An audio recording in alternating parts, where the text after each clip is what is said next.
Bonsoir à vous et bienvenue dans ce nouveau magazine Terre d'innovation dédié au digital et à l'innovation. Ce soir, on parle d'une petite révolution qui va impacter toutes les entreprises, les petites comme les grandes, la facture électronique.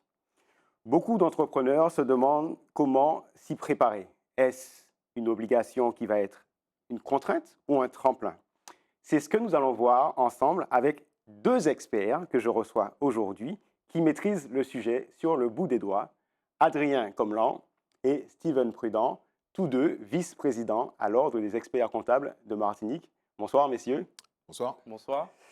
Le virage de la facture électronique, comment préparer votre entreprise? C'est parti.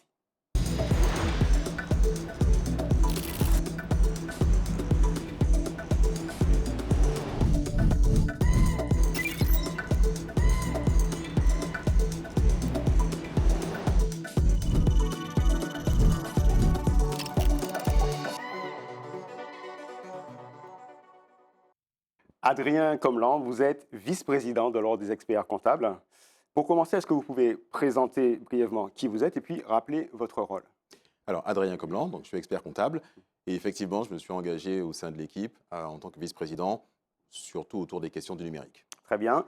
Steven Prudent, même question pour vous, votre rôle, et puis est-ce qu'il se complète par rapport à celui d'Adrien?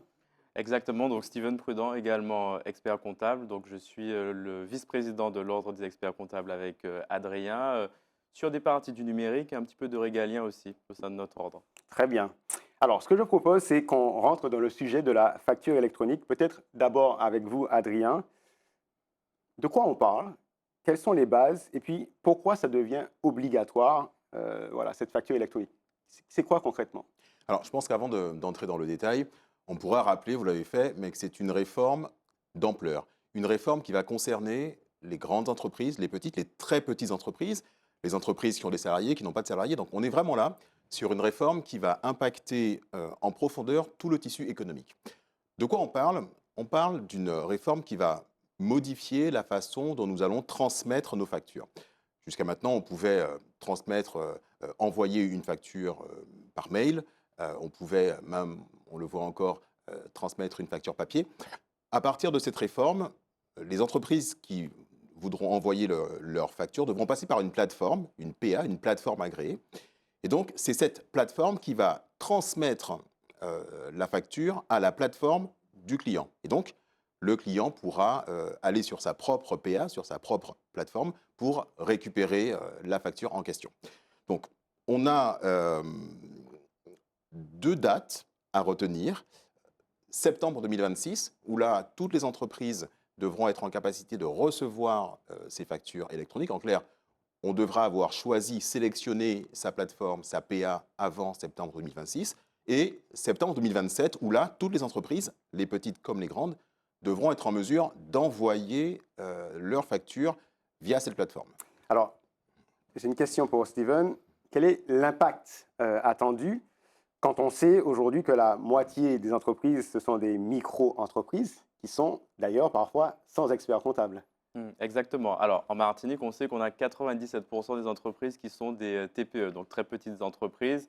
Donc, l'idée avec cette réforme, qui est avant tout fiscale, c'est de professionnaliser les pratiques déjà. Donc, déjà, dans un premier temps, les entreprises vont apprendre à se structurer et à savoir comment elles organisent leur process au niveau de la facturation et également organiser leur process au niveau de la réception des factures. Donc, c'est une donnée très importante et je pense que c'est en ça que c'est une opportunité. Après, comme l'a rappelé Adrien tout à l'heure, on a deux grandes dates qui vont arriver. Donc, l'idée, c'est de se préparer à l'arrivée de ces grandes dates. Donc, déjà, on sait que fin de l'année 2025, on commence à parler de la facture électronique à son expert comptable. Début 2026, l'idée est de choisir la plateforme parce qu'il y a beaucoup d'offres qui vont arriver. Très bien, donc, on en parlera. cette fameuse plateforme OK. agréée. OK. Et puis ensuite, l'idée, c'est qu'on va devoir savoir comment est-ce qu'on va facturer soit à d'autres entreprises. Donc, à ce moment-là, on sera sur du invoicing, donc de la facture électronique. Et si on a des clients particuliers, on sera sur du e-reporting, donc un autre système également qui va arriver. Donc, Alors, on va revenir de ce sujet, mais en entendant déjà tout cela, moi, la question que j'ai pour vous, Adrien, c'est est-ce qu'il est possible de ne pas se conformer? Ce serait quoi les risques qu'une entreprise décide de ne pas aller vers la facture électronique? Alors non, là, on est sur une obligation avec un système de pénalité. Alors, cette réforme est clairement une réforme à visée fiscale. Le but premier de cette réforme, c'est de limiter la fraude à la TVA. On peut maintenant la voir soit comme une contrainte, soit comme une opportunité pour revoir son organisation, comme Steven l'a précisé, et profiter de cette opportunité pour renforcer l'efficacité et la compétitivité de nos entreprises. Et Steven, alors je sais que ça vous tient à cœur, la lutte contre l'exercice illégal. Est-ce que ça veut dire justement que cette facture électronique, c'est aussi la possibilité de mieux structurer la relation entre les entreprises et les experts comptables et de sécuriser finalement les pratiques économiques en Martinique notamment? Oui, la lutte contre l'exercice illégal, ce n'est pas un enjeu corporatiste, c'est un enjeu stratégique pour l'économie de la Martinique de façon générale. Donc, la facture électronique va laisser moins de place aux activités occultes, à l'économie souterraine et aux activités non déclarées, parce qu'il y aura de la traçabilité. Les experts comptables sont des partenaires de confiance et également, ils attestent la conformité des process. Donc, c'est pour ça qu'en somme, qu'ils seront consultés et qu'ils seront un acteur incontournable dans le cadre de cette réforme. Donc, nous, on est déjà prêts, on est déjà équipés, on a déjà suivi un certain nombre de formations. Il faut savoir qu'il y a eu des reports successifs, mais bien avant déjà l'annonce de ces reports, nous étions déjà préparés. Très bien. Nous travaillons le sujet, donc nous sommes prêts à accompagner les entreprises dans ce virage d'importance pour eux. Juste pour imaginer, je ne sais pas si vous avez le chiffre, Adrien, mais on parle de combien d'entreprises qui, aujourd'hui, en Martinique, n'ont pas vraiment de structuration comptable et vont devoir finalement faire ce virage? Alors, on n'a pas de chiffres précis. On a grosso modo 50 000 entreprises. On a évalué, parce qu'on discute beaucoup avec les services fiscaux, on a entre 15 et 18 000 entreprises qui vont devoir faire l'objet d'une attention particulière. Bon, et Steven, vous aviez commencé à en parler. Euh, je pense que les entrepreneurs qui nous regardent se posent la question, comment on fait pour commencer? Alors, sans rentrer dans trop de détails techniques, mais par où on commence quand on est un entrepreneur et qu'on veut faire cette transition vers la facture électronique? En fait, on a deux grands niveaux d'entreprise. Celles qui sont déjà digitalisées et avancées dans le process déjà de digitalisation, qui ont pris l'habitude de numériser leurs factures, d'attacher les justificatifs de façon électronique à leurs documents. Celles-là, elles n'auront pas beaucoup de difficultés OK. à passer le virage. Et puis, on a de l'autre côté d'autres entreprises, des TPE ou des micro-entreprises qui n'ont pas l'habitude d'utiliser un logiciel de facturation. Leur logiciel, c'est de la bureautique, Word, Excel, ou alors un logiciel, des feuilles manuscrites carbone. Voilà. Mhm. Celles-là, elles auront beaucoup plus de difficultés. Et notre rôle, c'est d'embarquer tout le monde dans le dispositif. On sait que ces entreprises-là, il faudra, comme l'a dit Adrien tout à l'heure, attacher une attention vraiment particulière à celles-là. Celles qui ont un niveau de maturité digitale moins avancé que les autres. OK. Adrien, Steven l'évoquait, on parlait d'outils, donc il y a de nouvelles plateformes. Alors peut-être sans les citer, mais quand même comprendre comment aujourd'hui on peut avoir accès à ces plateformes. Et puis forcément la question qu'on se pose, c'est le coût. Combien ça coûte? Alors, les deux questions sont liées. L'originalité de cette réforme, c'est que nous allons avoir des acteurs vraiment de nature différente qui vont intervenir. Vous pourrez vous retourner vers votre banque, vers votre éditeur de logiciels, évidemment avec le conseil de votre expert comptable. On a aujourd'hui une centaine de plateformes agréées qui ont été donc agréées par les services fiscaux. Donc, on a vraiment pléthore. Et donc, certains prestataires vont inclure le coût de ce service supplémentaire dans un coût global et d'autres vont le facturer à part. Donc aujourd'hui, on a un peu de mal à donner un chiffre. On peut pas donner de chiffres? Alors, Un exemple? Ouais. je pense qu'il est quand même important de rassurer les entreprises. On a évalué pour une TPE à moins de 20 € par mois le coût supplémentaire qui serait à payer. D'accord. Je voulais Un rajouter complément, aussi oui. un complément. On a estimé que le coût de traitement d'une facture papier, grosso modo, on est de l'ordre de 3 à 4 € par facture. Voilà. Et le coût pour émettre une facture papier, voilà, à peu près pour une entreprise déjà, elle-même. Elle-même, d'accord. Elle-même, le OK. coût de son imprimante, etc. OK. La facture électronique, c'est 30 centimes. Donc déjà, il y aura un gain à ce niveau-là. Et bien entendu, les éditeurs de logiciels qui ont développé et qui ont payé beaucoup d'argent pour être agréés par l'administration fiscale, parce qu'il fallait qu'il y avait des enjeux de sécurité derrière tout ça.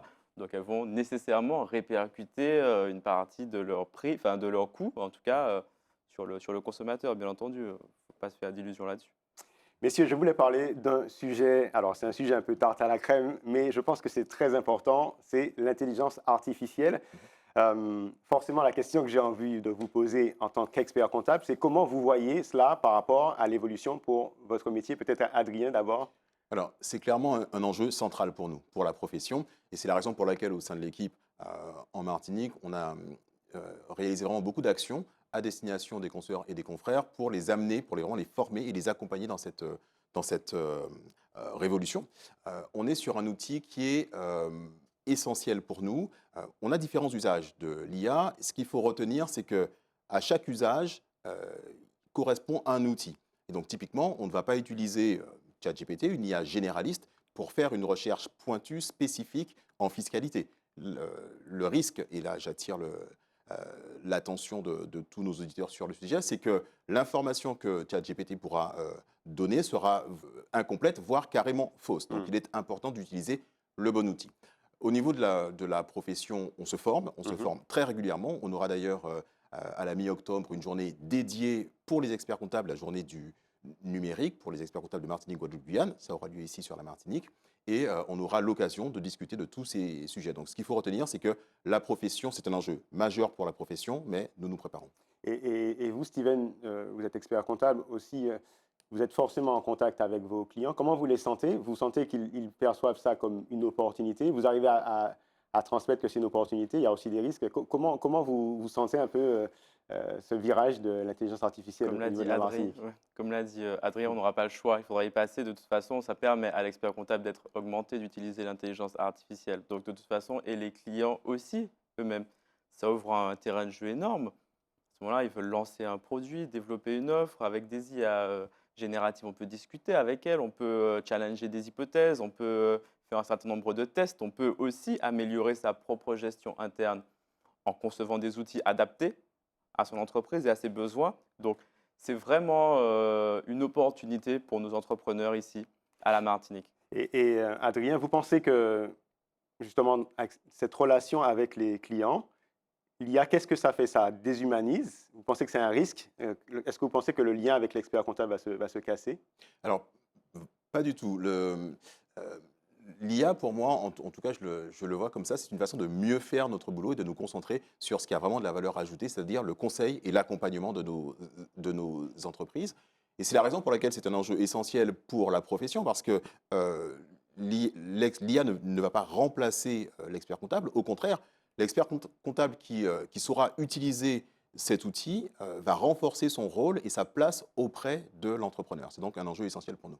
Alors, on a vu que cette transition vers la facture électronique n'est pas simple, notamment pour les plus éloignés. Qu'est-ce que l'Ordre des experts comptables en Martinique a concrètement prévu pour accompagner cette transition? Effectivement, la facture électronique est un enjeu majeur pour le territoire. Et donc, l'Ordre est au cœur de toute cette campagne de communication que l'on va avoir tout au long de l'année, en partenariat avec les différents acteurs qui sont en lien avec les entreprises. Et donc, nous aurons notamment le 20 octobre une grande conférence grand public qui sera co-organisée par l'Ordre des experts comptables et la direction des finances publiques. Cette conférence sera donc animée par la directrice nationale des finances publiques et également par la personne qui est en charge au niveau national de cette réforme. Donc ce sera l'occasion de répondre à toutes les questions que l'on pourra avoir, que les entrepreneurs pourront avoir sur ce sujet qui est essentiel de la facture électronique. Donc, tous les chefs d'entreprise sont les bienvenus. Exactement. Voilà. Tous les chefs d'entreprise sont les bienvenus et nous allons nous appuyer sur tous nos partenaires qui sont en lien, les chambres consulaires, les syndicats professionnels, les institutions, les médias, toutes les organisations qui sont en lien avec les entreprises pour vraiment que cet événement touche le plus de chefs d'entreprise possible. Très bien. Steven, je ne sais pas si vous avez la réponse, mais pour les chefs d'entreprise qui, au-delà de cette action, veulent un peu creuser, est-ce qu'il y a des sources en ligne ou est-ce qu'il y a des ressources? Enfin, comment on fait pour se préparer? Il faut qu'ils se tournent vers leur expert comptable, tout D'accord. simplement. Voilà. Leur expert comptable sera le meilleur interlocuteur qu'ils auront pour les accompagner, les sensibiliser en fonction de leur secteur d'activité, de leurs spécificités. Ils les connaissent. Donc, c'est déjà de se tourner vers son expert comptable, lui dire, voilà, il y a un sujet, ils seront aussi également sensibilisés par eux aussi, très certainement. Et donc, il faut qu'on se penche dessus pour qu'on puisse voir comment la réforme se passera de façon la plus simple possible. OK. Euh, il y a un message fort, en tout cas, adressé aux entreprises. Pour vous, Adrien, par rapport à cette transition vers la facture électronique, qu'est-ce qu'il faut qu'elles entendent? Que c'est une opportunité et que les experts comptables sont prêts à les accompagner. Steven? Opportunité aussi, réduction des délais de paiement aussi, faut pas l'oublier. Voilà. Est-ce que vous pouvez expliquer Bah oui. pourquoi potentiellement ça va résoudre, Ça réduire les délais de paiement? l'idée est de réduire les délais de paiement, grand sujet, surtout à la Martinique. Pourquoi? Parce qu'on envoie une facture, voilà, Adrien le disait tout à l'heure, on envoie une facture par mail. Est-ce qu'on a envoyé au bon mail? Est-ce qu'il l'a reçu? Est-ce qu'il a traité? On ne sait pas. Voilà, donc il faut appeler, on va perdre du temps, etc.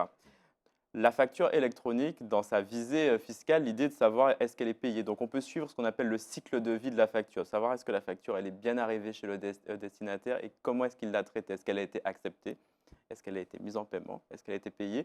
Le tout remontant par les canaux de l'administration fiscale pour savoir telle facture a été payée. Donc ils vont aller rechercher la TVA derrière. Donc derrière cette obligation et ces velléités fiscales, mais derrière, l'entrepreneur, il peut savoir exactement, du coup, telle facture, comment est-ce qu'elle est bien arrivée chez mon client, il l'a mise en paiement, sans qu'on ait besoin effectivement de relancer. Donc l'idée aussi, c'est de suivre aussi ces délais de paiement. Et pour bien comprendre, ça c'est valable quelle que soit la typologie de client, c'est-à-dire Quelle que soit les la... clients du secteur public et aussi du secteur privé ou ça? Oui, ce sera effectivement valable pour le secteur privé, surtout. Ouais. Enfin, c'est la nouveauté avec la facture électronique. C'était déjà valable à peu près avec Chorus Pro sur le secteur public. Mais en tout cas, c'est la grande nouveauté. Donc, ça permettra de savoir, parce qu'il y a un certain nombre d'obligations, en tout cas, qui devront, dans le cycle de vie de la facture, qui devront être proposées par ces plateformes. Donc, derrière, on pourra suivre ça et on espère bien réduire ces fameux délais de paiement qui gangrènent aussi l'économie chez nous. Très bien. Alors, Adrien Comlan, on l'a dit au départ sur le calendrier, mais j'aimerais quand même qu'on reprécise de nouveau ce calendrier parce qu'effectivement, il faut se préparer, notamment pour les entrepreneurs qui ont des petites entreprises, donc Steven Prudent le disait, qui représentent la majorité des entreprises en Martinique. Donc, pour bien comprendre le calendrier, est-ce que vous pouvez bien le rappeler? En effet, parce que ça va arriver rapidement. Donc, Oui. septembre 2026, donc là, hein, dans moins d'un an, nous devrons avoir choisi notre plateforme agréée. Et septembre 2027, nous devrons tous, petites comme grandes entreprises, être en mesure d'envoyer nos factures de vente par ce canal. Dans quelques secondes, je vais vous présenter la masterclass pour vulgariser un sujet. Je remercie mes invités, Adrien Comlan et Steven Prudent, tous deux vice-présidents à l'Ordre des experts comptables de la Martinique. Merci beaucoup. Merci. Merci à vous. Et tout de suite, la masterclass.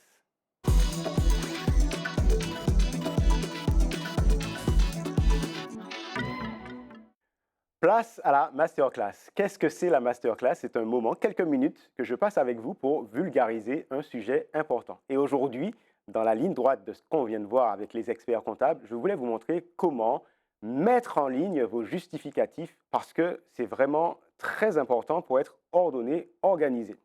Alors, vous avez la possibilité de télécharger des applications. C'est là que vous allez stocker vos documents. Il y a deux types d'applications qui sont très connues. Dans le monde Microsoft, vous avez OneDrive et dans le monde Google, vous avez Google Drive. Vous pouvez télécharger ces applications sur votre smartphone, que vous ayez d'ailleurs un téléphone Android ou un iPhone. Vous pouvez aussi accéder à ces applications sur le web, donc sur votre ordinateur. Une fois que vous avez téléchargé ces applications, que vous les avez sur votre ordinateur, vous allez devoir créer un dossier. Pourquoi créer un dossier? Pour stocker vos justificatifs, tous les justificatifs qui seront utiles pour la gestion de votre comptabilité. Alors, comment moi je m'y prends?